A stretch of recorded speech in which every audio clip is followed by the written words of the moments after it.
Hey, how you doing? This is the Lovely Day diorama, which won first place in diorama category at the Hot Wheels National Convention this year.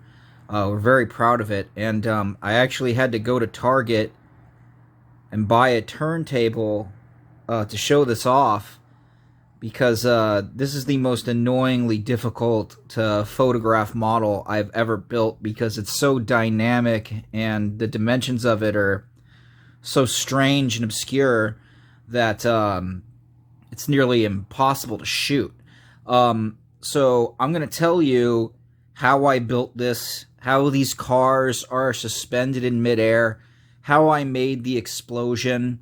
I actually built this diorama 2 years ago with the intention of competing in the diorama category at Nationals, but, COVID shit canned that for a year, so this diorama has actually been sitting in a shoebox for, a year and a half, basically.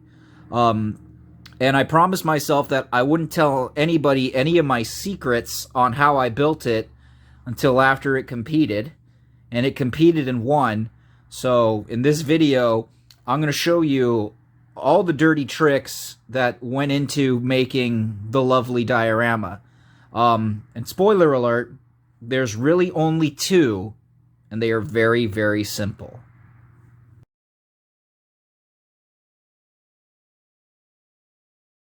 Let's talk about the first trick that went into building this diorama. And it's more about a quality of life thing than anything else. And it's this. Don't glue anything that doesn't need to be glued. This diorama was always intended to compete. It was always intended to travel. I knew that there were going to be a bunch of funky, fragile parts on it that were going to be very, very difficult. So I designed it with the intent that I would be able to assemble it and disassemble it on demand without actually breaking any of the shitty little fiddly bits. So the only vehicle in this diorama that's actually anchored to the base is the exploding semi-truck. This car comes off, and the rockets come out of the tubes.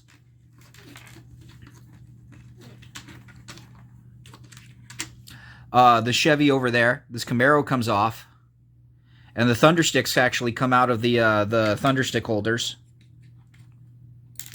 And you can see what was actually holding these cars on the whole time were these little rails. These are paper clips that are sunk into the base of the diorama for structural integrity.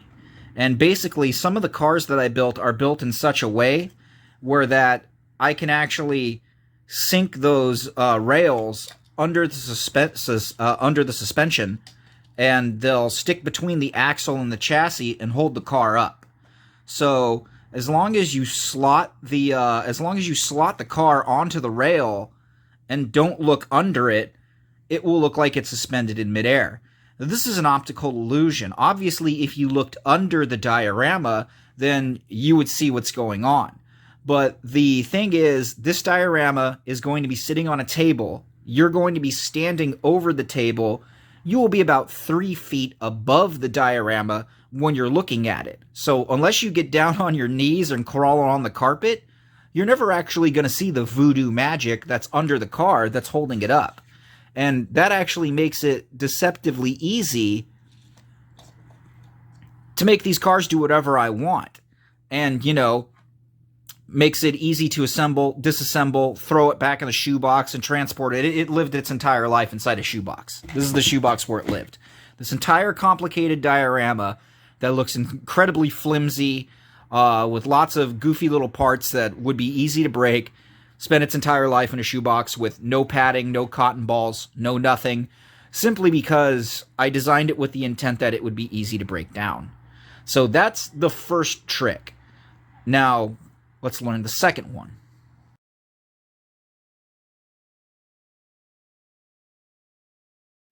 So this is the most dynamic and beautiful part of what is a highly cinematic diorama, if I do say so myself. It's the exploding fuel tanker on the semi-truck. Now, how did I do that?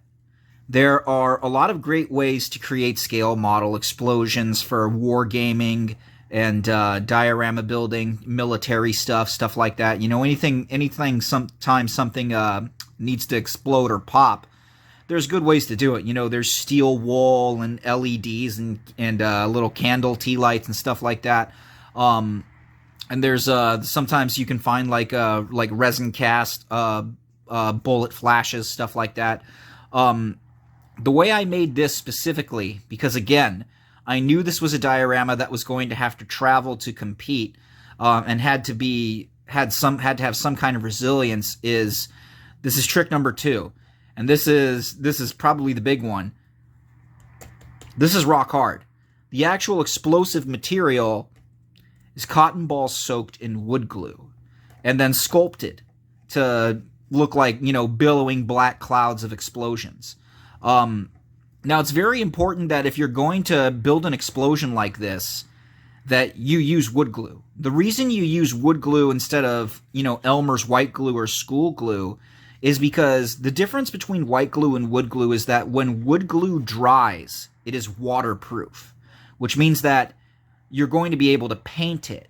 Because if you sculpt the cotton balls with white glue, what's going to happen is when you go to paint it, the water in the paint will reactivate the white glue and ruin the sculpt. So anytime anybody is building anything that has to be painted, always use wood glue.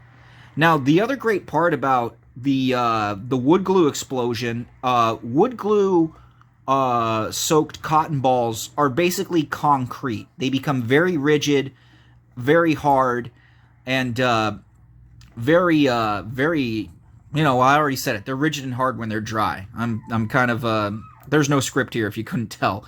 Anyways, under the diorama, this structure right here, that's filling the base and giving it rigidity and structure so that these models can sit on top of it. This is also wood glue soaked cotton balls. So you could actually make a kind of fake scale model concrete that actually has a really cool texture on it, just out of wood glue and cotton balls, and you can stuff it into things to give it structural integrity. You can see this surface right here; it's covered in grit and dirt, but under it is corrugated cardboard. So this piece of corrugated metal right here that the truck is driving along, this is corrugated cardboard. The entire structure of this diorama, the ramp that the vehicles are going off of, is all corrugated cardboard. So this is literally corrugated cardboard stuffed with cotton balls, and the cotton balls have been soaked with wood glue. And that is how the structure of this diorama kept its integrity, and that's how the explosion in the back of the truck kept its integrity. So, you know, it's like I could grab this thing, flip it over, tip it upside down, and nothing's gonna happen. Watch what happens. I bet I'm gonna do this, but the truck is gonna come undone. He says, "Watch what happens." Yeah, it's sketched out. All right, let's not do it. I don't give a fuck. It already won. I can break it if I want. But you know, it's tougher than it looks. It's about as tough as it needs to be to travel. Maybe I can't tip it all the way upside down, but you know, not gonna take that bet. But I can abuse it a lot, and it will still work out. So that's the secret. That's the 2 secrets. Don't glue anything that doesn't have to be glued. You know where your viewer's line of sight is, where you expect them to be, and where you can hide your dirty tricks where they won't look. And finally, wood glue soaked cotton balls. Good for explosions, good for structure. Tap, tap, tap. Rock hard. You could let a couple of 6-year-olds touch this diorama, and I wouldn't even break a sweat. So that's it. That's how you win first place at Nationals in the diorama category, right here. What a lovely day. And of course, 164lifestyle.com. Gotta pimp it, gotta pimp it. I design parts for these guys, so, you know, go buy their shit. You can follow me on Instagram at Waste Wheels. I do Mad Max cars. I do gassers. I do rat rods. I do riced out death traps. You know, anything that involves a car being nasty or dirty, that's my style. I don't do clean shit. I ain't about that clean car life. So go check it out. Thanks for watching.